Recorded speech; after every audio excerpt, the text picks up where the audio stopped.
Hi, my name is Jesse, and I'm the Library Technology Specialist with the Buckeye Public Library System. In today's Tech Talk, we're going to talk about the idea of freemium. So let's get started. Freemium is a business model that different businesses use, wherein they allow you to use a version of their product that is stripped down for free. However, if you want to use the full version of the product, you have to pay usually a monthly subscription for access.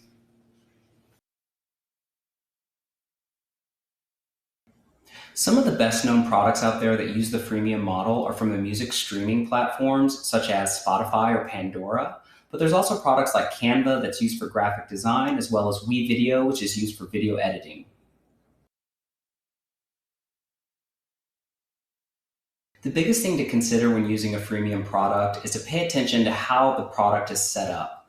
Some of the worst examples I've seen are products that say they're a free resume builder. However, it then costs money if you want to download the resume as a Word document after you've created it.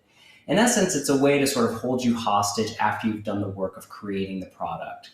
So when using freemium, be sure to look into what you can and can't do with the free version and what you actually have to pay for.